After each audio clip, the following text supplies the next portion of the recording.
Friends, good evening. आज मैं एक वीडियो बना रहा हूँ on a particular subject, Indian economy के ऊपर। इनफैक्ट मैं फॉर्मल वे पे नहीं आया हूँ, वेरी इनफॉर्मली मैं आपसे बात कर रहा हूँ बिकॉज टॉपिक बहुत मेरे दिल के करीब है। इनफैक्ट आप लोगों के भी दिल के करीब है। That is economy. इकोनॉमी मतलब नौकरी, नौकरी मतलब पैसा, पैसा मतलब खुशियाँ। इनफैक्ट कलयुग में तो पैसा ही खुशी है, मैं ये मानता हूँ। फिलोसफिकल लोग बहुत कुछ बोलेंगे, शांति चाहिए, ये चाहिए, but end of the day it's all about money, money. So let's start. कल मैं एक फ्रेंड से बात कर रहा था, he is in Chicago US, and we were discussing about politics, then economy and then all the topic came down to India. So Indian economy in fact अभी worst performance हुआ है, it is -23.8, जिसमें कि हमारा GDP गिरा है। इसमें कोई मोदी को ब्लेम करेगा, कोई बीजेपी को ब्लेम करेगा, कोई कोरोना को ब्लेम करेगा, बट रियली अगर आप देखिएगा तो कोरोना पैंडमिक होने का पहले से ही इकोनॉमी में 2% 3% सिर्फ ग्रोथ रेट था। तो ऐसा क्या हो गया कि we have fallen flat. So because starting this economy, मैं कुछ बेसिक्स पे बात करना चाहता हूँ। देखिए, हमारी जो सभ्यता है, हिंदुस्तान की सभ्यता, ये करीब 5000 साल पुरानी है। We were the people who have invented zero. Indians were after algebra. Fibonacci numbers India से है. Fibonacci name came afterwards. Basically it's Indian numbers. Prime numbers were invented by India. So Indians अगर आप देखिएगा शुरू से innovators रहा है, creators रहा है, जिसमें कि आपको एलोरा का टेम्पल मिलेगा जो कि एक पत्थर से काट के एक टेम्पल को बना दिया गया। आपको अजंता का पेंटिंग्स मिलेगा, आपको दिल्ली का आयरन पिलर मिलेगा जो कि 1600 या 1800 साल से कभी जंग नहीं पकड़ा, रस्ट नहीं हुआ, although it is an iron. In fact इस chemistry still not know. So ऐसा क्या हुआ कि Indians have fallen flat. I want to present you some facts. कुछ फैक्ट्स पे मैं बात करना चाहता हूँ। Before the Islamic invasions happened in 1000 AD, इसका पहले Indian economy contributed 53.8% of world economy. After Islamic invasions, power went down to the Islamic invaders. एक cultural change आ गया. There was genocide of Hindus. There was cultural suppression and many things happened. अब इसमें क्या हुआ कि हमारा innovation हट गया और हमें गुलामी करने की आदत हो गई। हमारे DNA में हम गुलाम बन गए। ये गुलामी का दस्तूर चलता रहा। 1857 एक पीरियड था जहाँ फर्स्ट वॉर ऑफ इंडिपेंडेंस हुआ था। फर्स्ट वॉर ऑफ इंडिपेंडेंस भी अगर आप एनालिसिस करेंगे, इसमें कुछ लीडर्स थे, जैसे Tantia Tope, Rani Laxmibai, then there was Mangal Pandey and many others. They were leaders, but हर एक लीडर के पीछे 1000 फॉलोअर्स था जो बेसिकली कुछ नहीं करता। Therefore you find a king like Mughal king Bahadur Shah Zafar, जो था तो मुगल बादशाह, बट प्रैक्टिकली उसका role in 1857 first war of independence वो जीरो, जस्ट अ टिटुलर हेड। उसके नाम पे जंग होता था, बट उन्होंने ना कोई लड़ाई लड़ी, ना अपना आर्मी दिया, प्रैक्टिकली कुछ भी नहीं किया। सो इसके बाद अंग्रेज आए। जब अंग्रेज आए तो अंग्रेज ने देखा कि एक बार वर्ल्ड वॉर ऑफ इंडिपेंडेंस हो गया, तो अब हमें इंडियंस को खुश रखना होगा, ऐसा कुछ करना होगा कि इंडियन कभी हमारे खिलाफ ना जाए। तो इसके बाद क्या हुआ कि एक तरह का पपेट रूल चालू हुआ। Now what is puppet rule? Puppet rule एक ऐसा होता है जिसको हम बोलते हैं तेल मारना, कि हम आपका कोई कैपेबिलिटी नहीं है, बट आपको हम एक पर्टिकुलर पोजीशन में रखा है और आपको बहुत अच्छा एक फीलिंग देते हैं कि आप बहुत केपेबल है, आप बहुत बढ़िया हैं, sir you are the best, आप जैसा कोई नहीं। और यही कल्चर हमारे इंडिया में चला। तो इसके लिए अंग्रेज़ों ने 2 टाइटल्स रखा। खान बहादुर, जो कि उन मुस्लिम नोबलमैन को दिया जाता था जिनसे अंग्रेज़ों को खतरा था कि ये कभी भी हमारे खिलाफ बगावत कर सकते हैं, और राय बहादुर, ये उनको नाम दिया गया हिंदू नोबलमैन को जिनसे भी अंग्रेज़ को खतरा था कि ये हमारे अगेंस्ट में लड़ सकते हैं। अब खान बहादुर, राय बहादुर जो थे, इनका रियली कोई कैपेबिलिटी नहीं था, न इनके पास आर्मीज थे, न इनके पास लड़ने का कैपेबिलिटी था, कुछ भी नहीं था। फिर भी अंग्रेज इनको अपना गुड बुक्स पे रखते थे कि इनके नाम पे आम जनता जो है, आम जनता, मैं लोगों की बात कर रहा हूँ, ये भड़क सकते थे और अंग्रेजों से लड़ सकते थे। अब आम जनता जो है इंडिया का, ये बेसिकली एक लीडर खोजता है, भले ही लीडर जितना भी इनकेपेबल हो, और एक लीडर के पीछे सब उमड़ के भीड़ आना चाहता है। तो अंग्रेज चाहते थे ऐसा कोई लीडर कभी आए ही नहीं, इसीलिए खान बहादुर और राय बहादुर का कंसेप्ट लाया गया। अब खान बहादुर राय बहादुर को कुछ तो काम देना होगा ना। मुझे पढ़ाई आती है, मेरा ईगो बहुत स्ट्रांग है, तो इसके लिए बाबू कल्चर आ गया है ब्रिटिश सिविल सर्विसेज में। ना what is a Babu culture? Babu culture होता है जहाँ पर ऊपर में एक डीएम होता, जिसको डिस्ट्रिक्ट मजिस्ट्रेट बोला जाता, इसके नीचे एक साहब होता है, फिर एक बाबू होता है, फिर एक चपरासी होता है। तो अगर मुझे एक फाइल किसी को देना है, मैं डायरेक्ट वो फाइल लेके नहीं जाता हूँ। वो फाइल पहले चपरासी के पास जाएगा, चपरासी के से बाबू के पास जाएगा, बाबू से साहब के पास जाएगा, साहब से डीएम के पास जाएगा। तो एक स्टेप आप नहीं जा सकते, आपको 4 स्टेप क्रॉस करना होगा। अब ये 4 स्टेप इसलिए रखा गया कि ये जो 3 लोग थे बिलो द डीएम, इनके पास कोई कैपेबिलिटी नहीं था, बट इनको कुछ तो काम देना होगा। काम नहीं देगा तो तलवार उठाएगा, तो तलवार उठाने से तो अच्छा है इनको कुछ काम दे दो, पोजीशन बहुत अच्छा दो, नाम बहुत अच्छा दो, पैसे भले ही कम दे। अंग्रेज आज़ाद हो गए, देश हमारा, अंग्रेज चल गए 1947 में, देश हमारा आज़ाद हो गया और एक नया एरा चालू हुआ। बट कुछ चीज़ नहीं हुआ, अंग्रेज तो चल गए बट अंग्रेज अपना कल्चर छोड़ के गए। तो हमारा एजुकेशन अंग्रेज का ही रहा, हमारा सिविल सर्विसेज अंग्रेज का ही रहा, एवरीथिंग अंग्रेज का रहा। बट अंग्रेज ये कल्चर अपना इंग्लैंड में नहीं रखते थे। अगर आप इंग्लैंड में जाओ, वहाँ एक हाउस ऑफ सेक्रेटरी होता है या हाउस ऑफ कॉमन्स होता है, एंड डिस्ट्रिक्ट लेवल पे डीएम्स होते हैं, बट उनके नीचे ऐसा आपको 3 स्टेज नहीं मिलेगा, जिसमें कि एक साहब है, एक बाबू है, एक चपरासी है। जब अंग्रेज चल गए, इंडियन कल्चर चालू हुआ, इंडियन बढ़ गया, एक गवर्नमेंट सर्विस, एक प्राइवेट सर्विस। गवर्नमेंट सर्विस में फिर से ये कल्चर आ गया, इसीलिए आपको मिलेगा manager, deputy manager, branch manager, senior branch manager.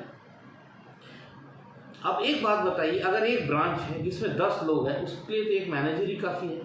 अगर एक मैनेजर से नहीं काम हो रहा, आप 2 मैनेजर रखिए, एरिया फेब्रिकेशन कर दिए, part A part B. But नहीं, हमारे यहाँ कल्चर है एक मैनेजर होता है जो सब काम करता, उसके ऊपर एक सीनियर मैनेजर है जो प्रैक्टिकली कोई काम नहीं करता, उसका काम सिर्फ है मैनेजर का डंडा करना।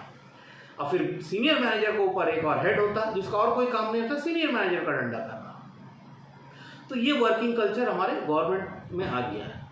देयरफॉर अगर आप प्राइवेट पीएसयू बैंक्स देखिए और प्राइवेट बैंक्स देखिए, आपको डिफरेंस दिखेगा। पब्लिक सेक्टर बैंक्स में एक सीनियर जनरल मैनेजर होगा या फिर सीनियर ब्रांच मैनेजर होगा, आप उससे डायरेक्ट नहीं मिल सकते, उनका एक सेक्रेटरी होगा बाहर, जो अगेन एक 40-50 ईयर की लेडी होगी, जो आइडर थ्रू सम कोटा या फिर वो हिसाब से गया है, जिसको कोई काम नहीं आता, उसी को ये पोजीशन दिया जाता है। फिर इसके बाद आपको मिलेगा पियोन्स, जो कि बैठे रहता, जो कि एक कॉन्ट्रैक्ट पे आप किसी को भी 5, 6, 7 हज़ार में रख सकते थे। एक बैंक 5 पियोन रखता है और उसको 50,000 सैलरी देता है हर एक आदमी को, जिसका कोई काम नहीं है, एक सिंपल लेटर को यहाँ से वहाँ पहुँचाना। सेम कल्चर आपको इंडिया पोस्ट सर्विस में मिलेगा, जहाँ पर आप एक लेटर जमा करते हैं, वो लेटर लेने वाला एक जन होता, वो लेटर को पकड़ने वाला एक जन होता, और लेटर पे स्टैंप मारने वाला एक जन होता। तो एक लेटर 3 जगह से जाता और फिर जाके आपको पोस्ट होता। तो इसी से मेरा एक फ्रेंड हमको बड़ा अच्छा एक जोक बोला कल, बहुत मज़ा आया मुझे। आई टेल यू जी जोक। एक बार क्या हुआ कि एक इंडियन और एक अमेरिकन, दोनों को टास्क दिया गया कि तुमको एक दीवार पे खीला लगाना है और एक पेंटिंग को टांगना है। एक अमेरिकन आया, एक हथौड़ा लिया, एक खीला लिया, एक स्टूल लिया, स्टूल को रखा, उस पर चढ़ा, खीला लगाया, पेंटिंग को रखा, चल गया। एक इंडियन आया, सर्वे किया, खीला लगाना है, सर्वे का रिपोर्ट बनाया, वो जमा किया, जमा करके नेक्स्ट पर्सन के पास आया, उन्होंने सेफ्टी इंस्पेक्टर वो आया, इंस्पेक्शन किया कि काम बढ़िया हुआ, सब कुछ हुआ, सेफ्टी से होगा कि नहीं, इंस्पेक्शन किया और वर्कर को बोला।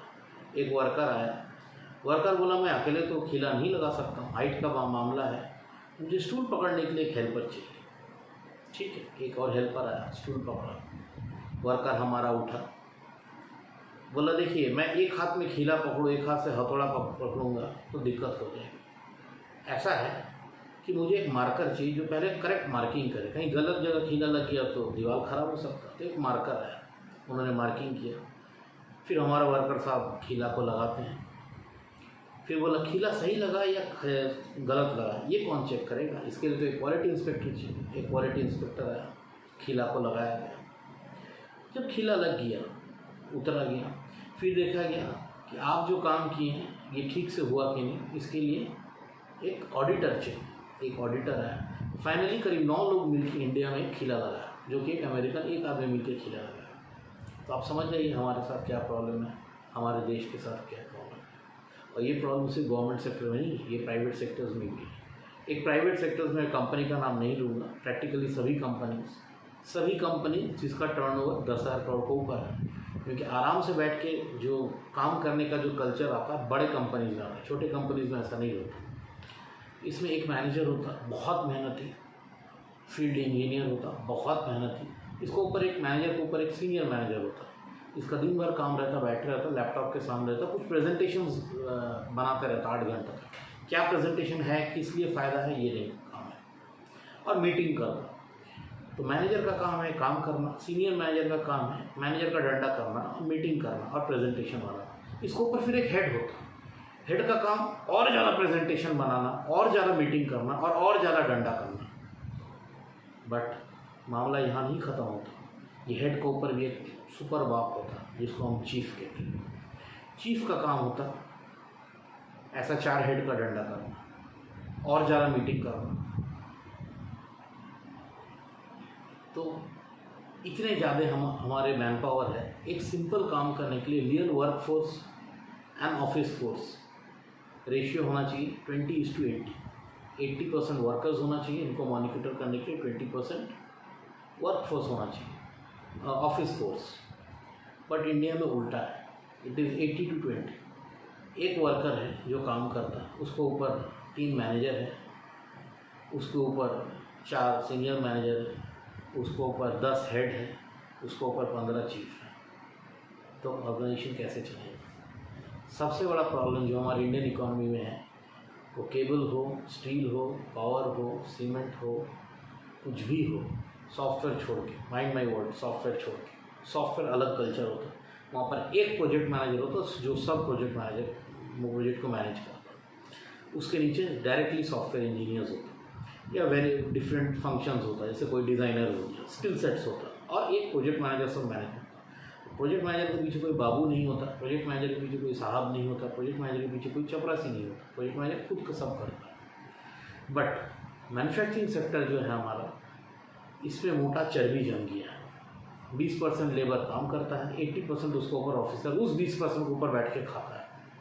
और ये जो एक्स्ट्रा % लोग बैठ के खा रहे हैं, इसका प्रोडक्ट प्राइस ऐड होता है प्रोडक्ट प्राइस पे। प्रोडक्ट हमारा कॉम्पिटिटिव नहीं रहता, इसीलिए इंटरनेशनल मार्केट में बिकता नहीं।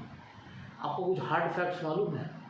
India has got one of the largest reserves of iron ore and coal, 2 basic चीज़ जो कि आयरन मेकिंग में ज़रूरत होता है। तीसरा जो basic raw material iron making में लाइमस्टोन, उसका भी we have a huge reserves. But इन सब कुछ लेके भी हम लोग लोहा बना के एक्सपोर्ट नहीं कर सकते। जबकि आप हैरान हो जाएंगे, पूरा एशिया का फर्स्ट स्टील प्लांट 1905 में सिर्फ इंडिया में बना था। तब ना जापान में स्टील प्लांट था, ना चाइना में स्टील प्लांट था, कहीं नहीं था, सिर्फ इंडिया में। तो ऐसा क्या हो गया कि 1905 में पहला स्टील प्लांट बनाने के बाद भी, हर वो रॉ मटेरियल रहने के बाद भी हम लोग एक्सपोर्ट नहीं कर सकते। आपको मालूम है केबल बनाने के लिए जो 2 मेजर रॉ मटेरियल्स होता है, one is PVC, second is copper. Copper, India has got its own mines. Copper is the cheapest in India. PVC is the cheapest because PVC का biggest manufacturer in the world है Reliance RIL Limited, अपना वो मुकेश अंबानी वाला company. ये 2 raw material है, तो we should have been an exporter of cables, but no, ये babu culture का चलते हमारा केबल का प्राइस इतना ज़्यादा हो जाता कि हम एक्सपोर्ट कर ही नहीं सकते। इनफैक्ट हायर एंड केबल्स जितना भी होता वो खुद इंपोर्ट करना पड़ता, यूएस से इंपोर्ट करना पड़ता, थाईलैंड से इंपोर्ट करना पड़ता। There is a company known as Philip Dodge from Thailand, उनसे इंपोर्ट करना पड़ता। सिमिलरली सिर्फ स्टील और इसका बात नहीं, सीमेंट का भी यही सिस्टम है। सबसे बड़ा लाइमस्टोन माइंस हम लोग का इंडिया में है, सब जगह। बट सीमेंट हम लोग एक्सपोर्ट नहीं करते। वाई? यही बाबू कल्चर। तो अगर इंडियन मैन्युफैक्चरिंग तो स्ट्रांग होना होगा तो गवर्नमेंट पॉलिसी से कुछ नहीं होने वाला। ठीक है, मेक इन इंडिया कीजिए, आत्मनिर्भर भारत बनाइए, डिजिटाइजेशन का यूज़ कीजिए मैक्सिमम, और डायरेक्ट वर्कफोर्स रखिए, और बाबूज चपरासीज साहब को गोली मारिए, सिर्फ एक मैनेजर बन रखिए। That is friends all that of I wanted to say about this social message. बाकी आप लोग सब सेफ रहिए, कोरोना काफ़ी हो रहा है। वंदे मातरम, जय हिंद।